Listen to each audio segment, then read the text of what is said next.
A very good morning to all students. Once again, we are coming to introduce a last topic of class 12th accountancy, and our topic is cash flow statement. As you know very well, this is the last chapter of part B, and today is our last class of cash flow statement. And after that, we are moving to the we move to the revision part of class 12th accountancy as well as the BST. So from 11th September, we discussed in one video of accountancy and second video which are related to the business study. और हम लोग beginning से start करेंगे part A से, part A of accountancy as well as a part A of business studies. उनका revision 1 by 1 chapter के साथ करेंगे. So revision से related information, important information is that please revise all the concept related to the first chapter of part A of accountancy as well as the part A of business studies. So let's we discuss the last topic of cash flow statement. So the question is of your book, from your book, that is a question number 45. So please see it carefully. Prepare cash flow statement of Mr. X Limited on as a 31st March 2018. यानी 2 साल की balance sheet given है 2017 के and 2018 की. In this question, you can see that the information is share capital 19 lakh, 17 lakh, reserve and surplus 6 lakh, 3 lakh, long term borrowing 5 lakh, 4 lakh, short term borrowing 170, 175. जो short term borrowing है वो 170 है, 175 है, and short term provision is 2 lakh and 1,65,000. और सबके notes to account already given है question में, क्योंकि note number में already 1 2 3 4, 1 is reserve and surplus, 2 long term borrowing, third short term borrowing, and fourth is a short term provisions. In the asset side, non current assets, fixed assets, tangible 24 lakh, 19 lakh, note number 5, and intangible assets, note number 6 is 2 lakh and 3 lakh. Non current investment 3 lakh and 2 lakh. Current assets, current investment 1 lakh 40, 170, inventory is 260, 130, and cash in cash equivalent 70,000 and 40,000. Notes to account की तरफ देखते हैं तो पहला notes to account है reserve and surplus से related. उसमें पहली वैल्यू दी है surplus, that is balance in statement of profit and loss 6 lakh 7 lakh, sorry 6 lakh and 3 lakh. 6 lakh is a present year, 3 lakh is for the previous year. Long term boring में है 12% long term loan, जिसमें पहले था 5 लाख, पहले था 4 लाख रुपए का, अब हो गया 5 लाख रुपए का. एक बार मैं क्लियर कर लूं. Yes. Next short term borrowing, bank overdraft 170, 175. Previous year 175 था, करंट ईयर 170 हो गया, तो डिक्लाइन हो गया. इसका मतलब सर हमने बैंक ओवरड्राफ्ट को पे कर दिया, ये फाइनेंसिंग एक्टिविटी में से माइनस हो जाएगा. शॉर्ट टर्म प्रोविजंस में क्या है sir? It is a tax. Previous year 165 and current year is 2 lakh. So you know very well 165 is a previous year is paid, current year is made, क्योंकि नीचे adjustment में मैंने पहले ही देख लिया था कि कोई टैक्स पेड वेड नहीं दिया हुआ है. Next machinery, tangible assets and accumulated depreciation. देखो इसमें एक्यूमुलेटेड डेप्रिसिएशन आ गया. मशीनरी का प्रीवियस ईयर बैलेंस था 20 लाख, करंट ईयर बैलेंस था 26 लाख, जिसमें एक्यूमुलेटेड डेप्रिसिएशन है प्रीवियस ईयर का 1 लाख, करंट ईयर का है 2 लाख. ओके. इनटेंजिबल एसेट्स में है गुडविल, पहले थी 3 लाख रुपए की, अब हो गई है 2 लाख रुपए की. इसका मतलब है गुडविल आपने राइट ऑफ कर दिया है. अब आते हैं एडजस्टमेंट में. Adjustment number 1 lakh 12% debenture were issued on 1 April 2017. यानी जो आपने डिबेंचर इशू किया है ना 1 लाख रुपए का, वो कब इशू किया है? 1 अप्रैल को. यानी इसका मतलब आपको पूरे पे इंटरेस्ट देना पड़ेगा. रिडम्पशन पहले कर देते तो इंटरेस्ट नहीं देना पड़ता, लेकिन आपने 1 अप्रैल से ही लोन ले लिया है, इसका मतलब आपको टोटल इंटरेस्ट देना पड़ेगा on debenture. Part number 2, adjustment number 2, during the year a piece of machinery costing 80,000. यानी आपने ड्यूरिंग द ईयर में एक मशीन थी जिसकी कॉस्ट थी 80,000 रुपए की, ऑन विच एक्यूमुलेटेड डेप्रिसिएशन, जिसपे डेप्रिसिएशन था 40,000 रुपए. एक मशीन थी जिसकी कॉस्ट थी 80,000 रुपए, उस पे एक्यूमुलेटेड डेप्रिसिएशन था 40,000 रुपए, उसको आपने सोल्ड कर दिया at a gain of 10,000. 10,000 gain पे सोल्ड किया है, प्रॉफिट पे सोल्ड किया है. It is known as the profit on sale of assets. आपको क्या कैलकुलेट करना है?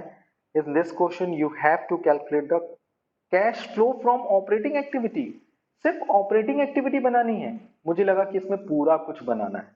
चलिए, तो मैं इस क्वेश्चन का ऑपरेटिंग एक्टिविटी आपके सामने प्रेजेंट करता हूं कि कैसे हमें इस क्वेश्चन में ऑपरेटिंग एक्टिविटी प्रिपेयर करनी है। So you know very well, first of all हम लोग क्या करते हैं?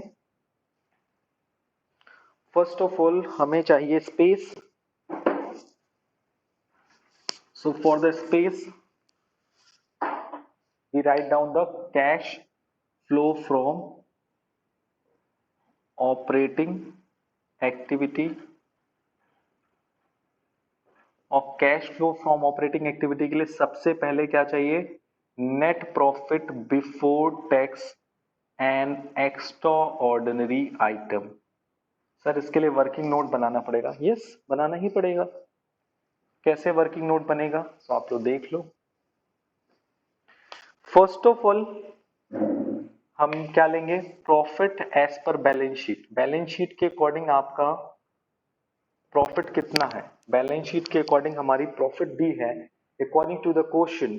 प्रीवियस ईयर प्रॉफिट थी 3 लाख, अब हो गई 6 लाख, यानी ड्यूरिंग द ईयर आपने प्रॉफिट कितनी अर्न की? 3 लाख रुपीस।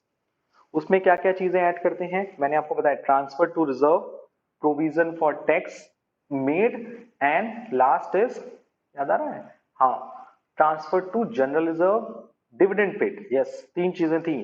तो डिविडेंड पेड तो इस क्वेश्चन में नहीं है ना, इस क्वेश्चन में ट्रांसफर टू जनरल रिजर्व, बस एक लौता आइटम है, वो है प्रोविजन फॉर टैक्स मेड। सो अगर आप इस क्वेश्चन में प्रोविजन फॉर टैक्स मेड देखो तो वो किस ईयर से रिलेटेड होगा?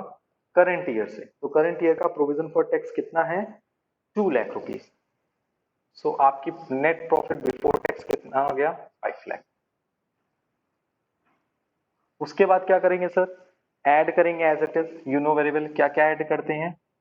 Non cash and non operating expense, जिसमें सबसे पहले आता है डेप्रीशिएशन। अब देखो, डेप्रीशिएशन निकालने के लिए आपको अकाउंट बनाना पड़ेगा, बट एमोर्टाइजेशन तो यहाँ क्लियर है कि गुडविल एमोर्टाइज हो रही है।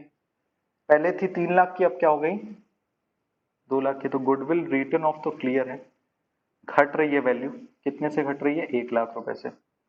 डेप्रीशिएशन हमें निकालना पड़ेगा, और लेस क्या करते हैं? Non operating income. यहाँ पे एक नॉन ऑपरेटिंग इनकम आपको पता है, प्रॉफिट पे आप एसेट सोल्ड करो, और जब आप एसेट सोल्ड करते हो प्रॉफिट पे, so you know very well क्या करते हैं? उसको लेस करते हैं।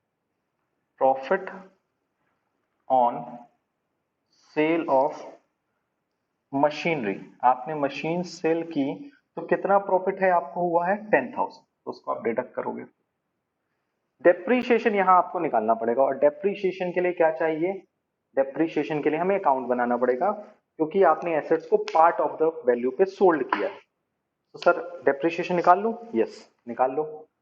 देखो, जब सिर्फ ऑपरेटिंग पूछा है तो हमें आप दोनों अकाउंट बना लो, आपको प्रैक्टिस भी हो जाएगा। मशीनरी अकाउंट भी और प्रोविजन फॉर डेप्रीशिएशन अकाउंट भी, जिसे हम एक्यूमुलेटेड डेप्रीशिएशन अकाउंट भी कहते हैं। थोड़ा सा स्पेस बना लेता हूं, छोटा सा बस। अकाउंट देख लीजिए आप लोग। अगर आप देखो तो मशीन की ओपनिंग वैल्यू कितनी है? 26 एंड 20, तो ओपनिंग हो गया 20 लाख और क्लोजिंग हो गया 26 लाख। उसी तरह से एक्यूमुलेटेड डेप्रिसिएशन का ओपनिंग है 2 लाख एंड क्लोजिंग है 1 लाख। क्वेश्चन में कह रहा है additional information number 2, during the year a piece of machinery costing 80,000 on which accumulated depreciation 40,000 was sold at a gain of 10,000। यानी एक मशीन थी, 80,000 रुपए उसका कॉस्ट था, उस पर एक्यूमुलेटेड डेप्रिसिएशन कितना लगा है? उसे हम लोग कहां ट्रांसफर कर देते हैं? मशीनरी अकाउंट में। कितना? 40,000। सो 40,000 यहां से उठ के यहां आ गया provision for depreciation, that is 40,000। अब अपना माइंड थोड़ा सा यूज करो कि किसी एसेट्स की जिसकी कॉस्ट, कोई एसेट थी जिसकी कॉस्ट 80,000 थी, उस पे अब तक कितना डेप्रिसिएशन लग चुका है, एक्यूमुलेटेड डेप्रिसिएशन 40,000। सो उसकी प्रेजेंट वैल्यू कितनी होगी, जिसे हम बोलते हैं बुक वैल्यू, 40,000 होगी। उसको सोल्ड किस पे की हो, प्रॉफिट पे कि लॉस पे, सर प्रॉफिट पे। तो जब भी उसकी वैल्यू 40,000 है, हम कह रहे हैं 10,000 प्रॉफिट पे सोल्ड कर रहे हो, इसका मतलब सोल्ड कितने पे कर रहे होगे उसको, 40 प्लस 10,000। लॉस पे सोल्ड करते तो माइनस करते, प्रॉफिट पे सोल्ड कर रहे हैं इसलिए इसकी वैल्यू इंक्रीज हो गई होगी 50,000, यानी आपने उसको बेचा कितने में, 50 में। और प्रॉफिट जब भी होता है इसे हम लोग कहां शो करते हैं, मशीनरी अकाउंट के डेबिट में। कितना प्रॉफिट हुआ, 10 लाख।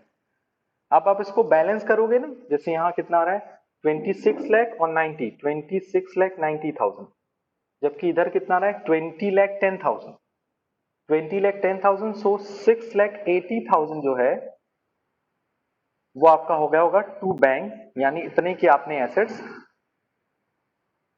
परचेस किए। तो 6,80,000 के आपने एसेट्स परचेस की, प्रॉफिट कितना है 10,000, सेल कितना हो 50,000। तो ये बाई बैंक और टू बैंक इन्वेस्टिंग एक्टिविटी में काम आता। Statement of PL, profit on sale of machinery क्या होता है, नॉन ऑपरेटिंग इनकम, ये क्या होती है, यहां से डिडक्ट होती है। और उसी तरह से डेप्रिसिएशन आपको निकालना था, तो डेप्रिसिएशन अगर आप कैलकुलेट करोगे तो 140 इधर आया, 1,40,000, इधर कितना आ रहा है 2 लाख। एम आई करेक्ट, मैंने उल्टा लिख दिया है, इधर 1 लाख था, इधर 2 लाख था। तो 2,40,000, इधर कितना बचा 1,40,000। तो it will be shown as the by statement of PL। इसी को बोलते हैं depreciation made during the year. जो 140 आया है ना, this is called depreciation made during the year. तो आपका डेप्रिसिएशन कितना आया 1,40,000। तो आपने डेप्रिसिएशन कैलकुलेट कर लिया, ड्यूरिंग द ईयर का डेप्रिसिएशन कितना है 1,40,000। करने के बाद ये आ जाता है operating profit before working capital changes. So this value will be 5, 6,40,000, 7,40,000, 7,30,000। It is your operating profit before working capital changes. And now after that आपको क्या करना है, current assets and current liability का वर्किंग करना है। तो करंट लाइबिलिटी में अगर आप देखो तो शॉर्ट टर्म बोरोइंग है और शॉर्ट टर्म प्रोविजन है। शॉर्ट टर्म बोरोइंग क्या है, बैंक ओवरड्राफ्ट नहीं कंसीडर करते। शॉर्ट टर्म प्रोविजन टैक्स है, कंसीडर नहीं करते, उसे टैक्स पेड और मेड का अलग ही एडजस्टमेंट होता है। करंट एसेट्स में करंट इन्वेस्टमेंट कंसीडर नहीं करते, कैश नहीं कंसीडर करते। बचा क्या, इन्वेंट्री। तो इन्वेंट्री देख लो, इन्वेंट्री बढ़ रही है कि घट रही है, बड़ा आसान क्वेश्चन था। इन्वेंट्रीज देख लो। सो इन्वेंट्रीज में आप देखो तो वैल्यू कितनी थी पहले 130, अब हो गई 260। तो 130 इंक्रीज हो गई। इन्वेंट्री जब भी इंक्रीज होती है उसको क्या करते हैं, माइनस करते हैं, क्योंकि it is a current assets. क्योंकि और कोई current asset and current liability नहीं है, सो आपकी ये वैल्यू आ जाएगी 6 lakh. This is cash generated from operating activity, यानी आपको ऑपरेटिंग एक्टिविटी से कितना कैश जनरेट हुआ, ऑपरेटिंग एक्टिविटी से कैश जनरेट हुआ, that is a 6 lakh rupees. अब क्या करेंगे सर इसके बाद, इसके बाद लास्ट में हम लोग माइनस कर देंगे income tax paid. So our income tax paid is, income tax paid कितना हुआ है sir, current year made previous year paid. तो उस क्वेश्चन में प्रोविजन फॉर टैक्स क्लियरली दिया हुआ है। करेंट ईयर का प्रोविजन फॉर टैक्स कितना दिया है, प्रीवियस ईयर का दिया है 165, अब करंट ईयर का कितना है 2 लाख। तो आपने क्या किया, करंट ईयर 2 लाख ऐड किया, प्रीवियस ईयर कितना है 165, माइनस कर दो। अब 6 लाख में से 165 माइनस करोगे तो कितना आएगा, 165 ही है ना, एम आई करेक्ट, यस। और कुछ चीज बच गई, छूट गई, यस सर एक चीज बची हुई है, क्या, इंटरेस्ट। वो मैं यहां देना भूल गया, और आप लोगों ने भी एक बार नहीं बोला कि सर इंटरेस्ट हमें पे करना था, इंटरेस्ट पेड। यही छोटी छोटी चीजें हैं। देखो इंटरेस्ट पेड कितना है 12% लॉन्ग टर्म लोन, और क्वेश्चन में क्लियरली बोला है फर्स्ट की 1 लाख का जो डिबेंचर हमने रिडीम किया है वो 1 अप्रैल को किया है। 1 अप्रैल को हमने डिबेंचर रिडीम किया था, 1 अप्रैल को, तो इसका मतलब हमें 1 लाख वाले पे इंटरेस्ट नहीं देना है, सिर्फ कितने पे देना है, पहले कितने का डिबेंचर था, अगर हम देखें तो डिबेंचर था हमारे पास पहले 4 लाख रुपए का, और अब कितना हो गया, 5 लाख पे, अच्छा इशूड है, सॉरी, तो पहले था 4 लाख का डिबेंचर, अब कितने का है, 5 लाख का डिबेंचर, तो इसका मतलब हमें इंटरेस्ट कितने पे देना है, पूरे 5 लाख पे देना होगा। 5 लाख का कितना परसेंट, 12%, यानी कि 60,000 रुपए। अब यहीं से 60,000 रुपए बढ़ा दो, ये 790 हो जाएगा, ये हो जाएगा 60। अब 660 में से 165 माइनस करो, देखो कितना आंसर आ रहा है, 660 में से 195 माइनस करो, that your answer will be 0005, and कितना आ रहा है, 5 6 4,65,000, मैंने सही किया, नहीं नहीं गलत किया है, 165 है, sorry sorry for that, that is 165, so 4,95,000 is your answer, and answer will be known as cash flow from operating activity, that is 4,95,000. okay, answer correct hai, yes it is a correct. So let's we take one more question for your clarification regarding the cash flow statement. It is a very short question but it is a very important question for your adjustment. Suppose कोई question है, उस question में information given है, information is for the 2018 and 2017 की value given है, और उसमें information में लिखा है, वैल्यू गिवन है fix assets that is a plant and machinery, plant and machinery की वैल्यू जो है वो 2018 में थी 3,92,000 और 2017 में थी 2,80,000. okay, and also given is the information related to the provision for tax. provision for tax ये information है, कोई बैलेंस शीट नहीं है. provision for tax previous year is current year is 2 lakh and the previous year is 1 lakh. now the third information is proposed dividend, और इसके bracket में लिखा है AS4, या ब्रैकेट में लिख देगा कॉन्टिजेंट लाइबिलिटी. ठीक है, इसको मैं थोड़ा साफ साफ लिख देता हूं, proposed dividend that is contingent liability या फिर AS4. वैल्यू दिया है प्रपोज्ड डिविडेंड का क्वेश्चन में, क्वेश्चन इज 56,000 एंड 72,000, और नीचे अब एडिशनल इंफॉर्मेशन गिवन है. एडिशनल इंफॉर्मेशन नंबर 1 मतलब adjustments number 1 are as follows. An old machinery sold for rupees 56,000 having book value, उसकी बुक वैल्यू थी ऑफ रुपीज 42,000, उसकी बुक वैल्यू थी 42,000 और उसको हमने सोल्ड किया 56,000 में. Adjustment number 1. Adjustment number 2 is depreciation on plant and machinery during the year. During the year depreciation था 28,000. okay, और third adjustment is tax paid during the year, tax paid during the year rupees 1,50,000. and नीचे information है give effect on cash flow statement AS3 revised. कह रहा है कि इस information से बताओ कि इन सब चीजों का इफेक्ट कहां पड़ेगा, कितना पड़ेगा, बताओ क्लियरली. ये क्वेश्चन है. I hope it is clear for you. What is the question? So first of all आप यहां देखो, इफ इसका सॉल्यूशन कैसे लिखोगे आपको बताना पड़ेगा, ठीक? कैसे करोगे? नंबर वन, पहले तो आप बताओगे, मैं सबसे पहले चूज कर लेता हूं। सबसे पहले क्या दिया है? प्लांट एंड, इसको मान लो 1 2 3 करके दिया है, 1 2 3। सो सबसे पहला क्या है? Plant and machinery. उसके लिए दो एडजस्टमेंट दिया है कि ओल्ड मशीनरी हमने 56,000 रुपीज की सोल्ड कर दी, 40 सोल्ड की 56 में और उसकी वैल्यू थी 56। सोल्ड की 56 में और उसकी बुक वैल्यू थी 42,000। डेप्रीशिएशन लगा 28,000 रुपए। तो उसके लिए हम लोग क्या करेंगे? मशीनरी अकाउंट बनाएंगे, plant and machinery account. Okay, opening कितना था प्लांट एंड मशीनरी? और यहां पे एक्यूमुलेटेड डेप्रीशिएशन का कॉन्सेप्ट नहीं है, that is 2,80,000 and closing balance is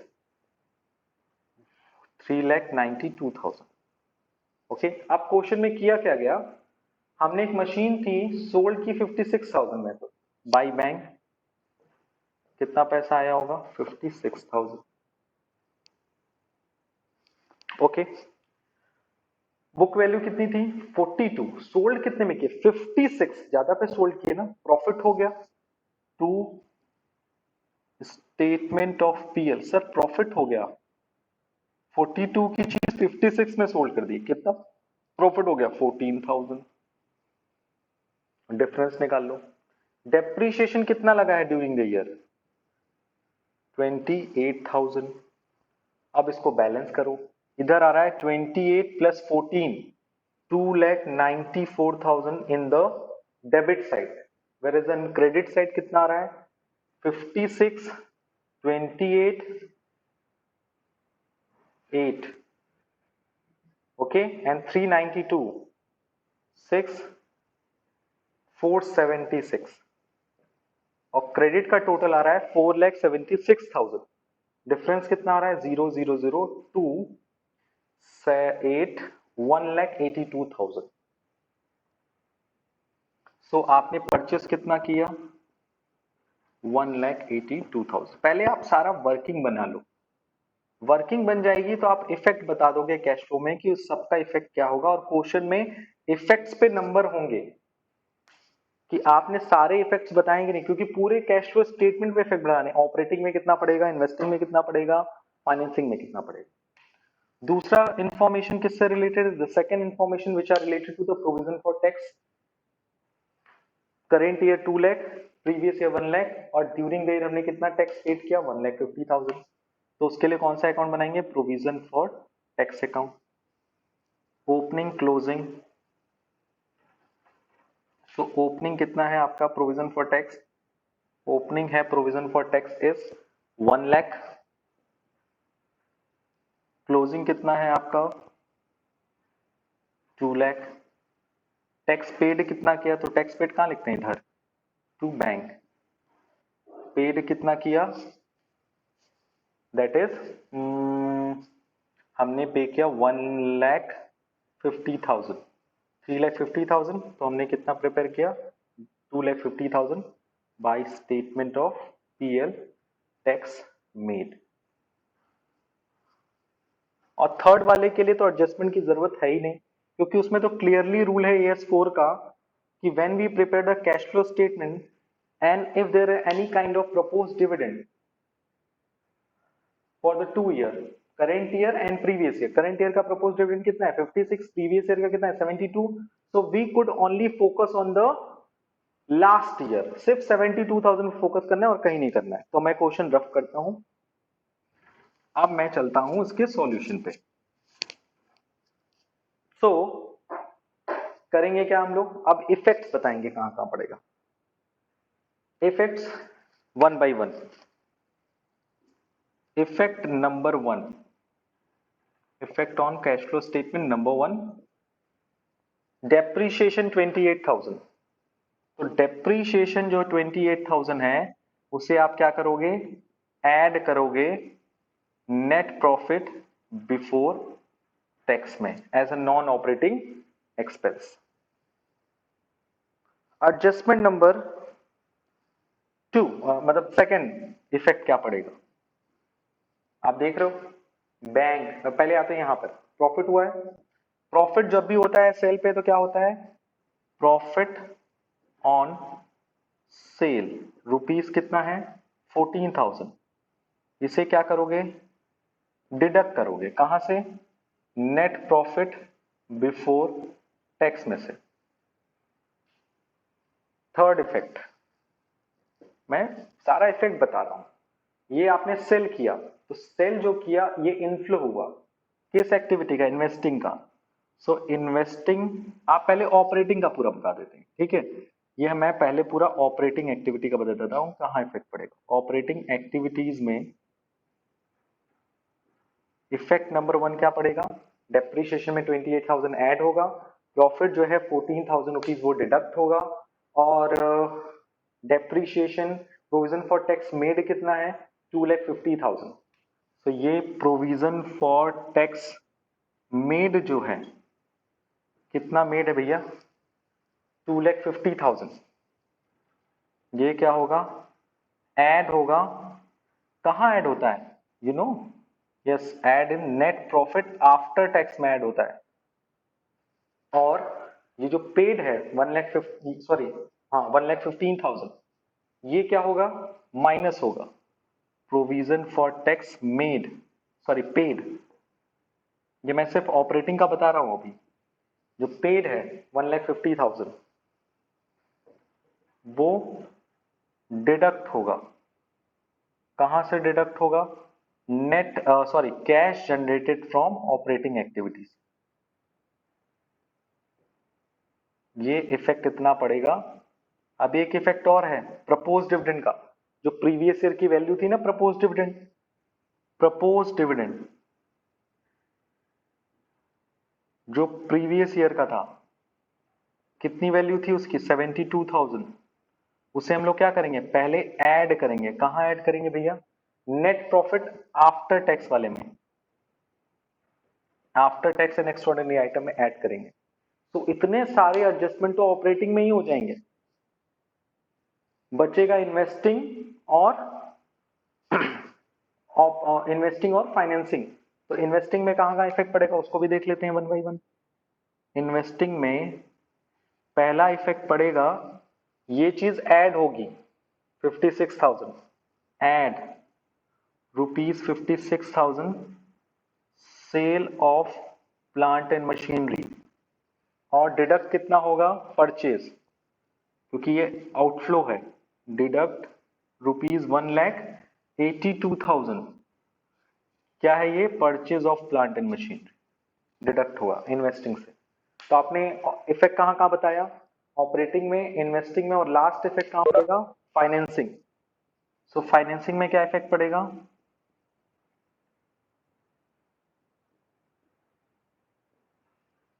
इसमें सिर्फ एक ही इफेक्ट पड़ेगा इस क्वेश्चन का, है वो है प्रपोज डिविडेंड। जो आपने प्रपोज डिविडेंड पेड किया है ना 72,000 प्रीवियस ईयर का, वही यहां से माइनस पी होगा।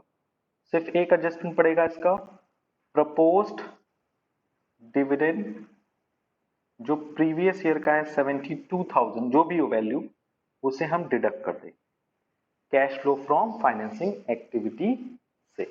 तो कितना एडजस्टमेंट इफेक्ट पड़ा, 1 2 3 4 5 6 7, 7 है, हो सकता है एक दो एडजस्टमेंट और आपको दे दे, और 8 एडजस्टमेंट जो है टोटल कितने मार्क्स के हो गए, 4 मार्क्स के।